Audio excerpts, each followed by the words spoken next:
जो बहुत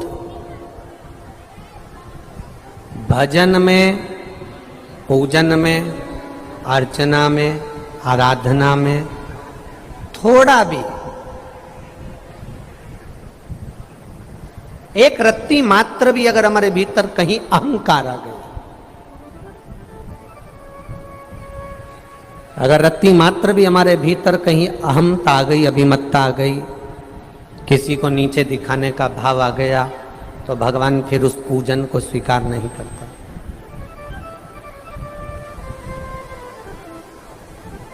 कि भगवान स्वीकार नहीं करता। एक बात बहुत अच्छे से ध्यान में रखना, शरीर में अगर एक फोड़ा हो गया,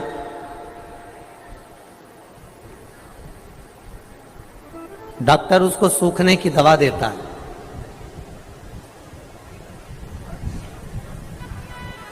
वो फोड़ा नहीं सूखा तो डॉक्टर फिर वापिस देखकर कहता है कि ये फोड़ा ऐसे सूखने वाला नहीं है, इसलिए फिर डॉक्टर दवा को पलट देता है।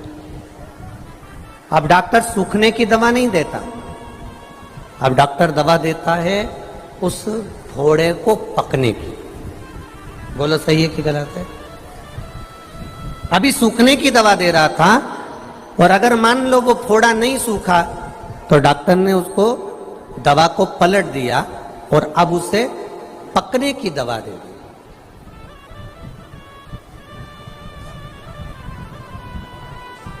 अब मरीज ने पूछा कि साहब तुमने ये दवा दी, उससे तो घाव पक रहा है, ये तो और पकने लगा, ये तो घाव पक रहा है, तुमने तो इसमें पकने की दवा दे दी।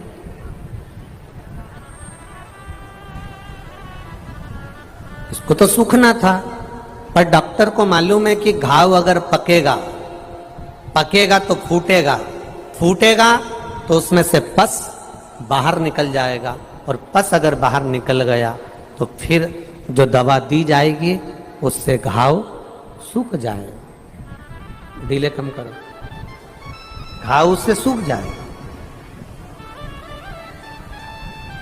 जब तक पस बाहर नहीं निकलेगा फोड़े में से, फुंसी में से, तब तक वो फोड़ा सूखने वाला नहीं है। उसी तरह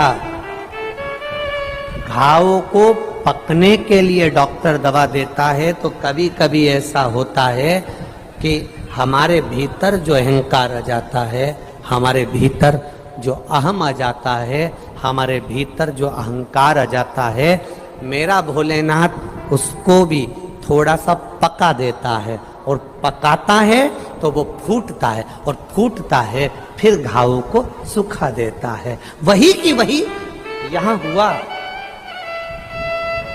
वही की थोड़ा भीतर अहम आ गया, थोड़ा भीतर अहंकार आ गया,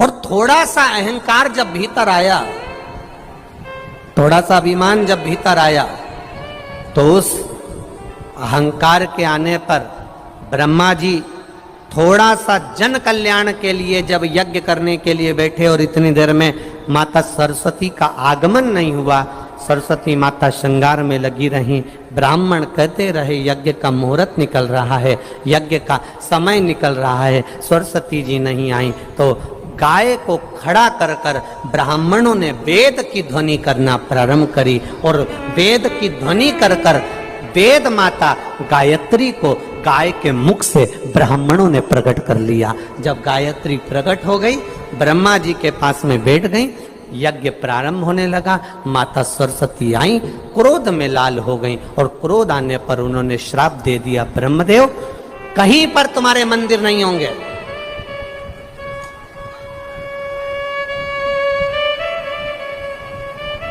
किसी स्थान पर तुम्हारा मंदिर नहीं बनेगा। और ब्रह्मा जी तुमने एक नारी का अपमान करा है, इस भूमि पर जहां तुमने यज्ञ करा है, इस भूमि पर तुम्हारा मंदिर बन सकता है, पर उसके लिए भी एक शर्त है। सरस्वती माता ने एक शर्त सामने रख दी।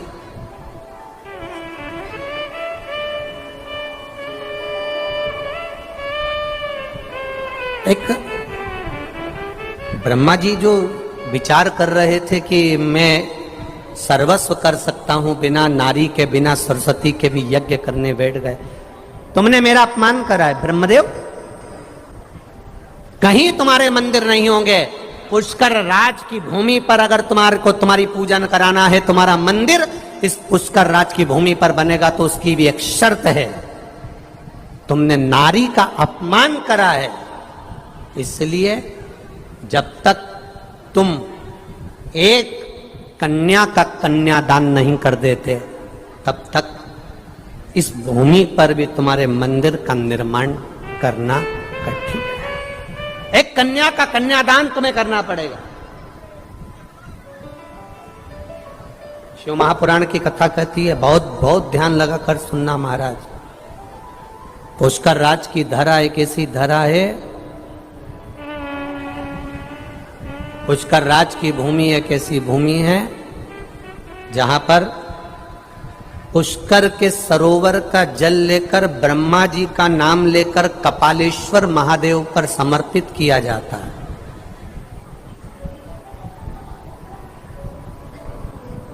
तो भूल से भी अगर किसी नारी का अपमान हुआ हो, भूल से भी किसी स्त्री का अपमान हुआ हो, या गर्भ में बेटी, नारी, बच्ची शांत हो गई हो, उसका भी दोष इस पुष्कर राज की धरा पर समाप्त हो जाता है। ये वो भूमि। ब्रह्मदेव एक कन्या का कन्यादान करोगे तब पुष्कर राज की धरा पर तुम बैठकर पूजा सकते हो। तुमने एक नारी का अपमान करा है, स्त्री का अपमान। ब्रह्मा जी मौन हो गए, मौन, स्तुप्त। देव ऋषि नारद से ब्रह्मा जी ने कहा,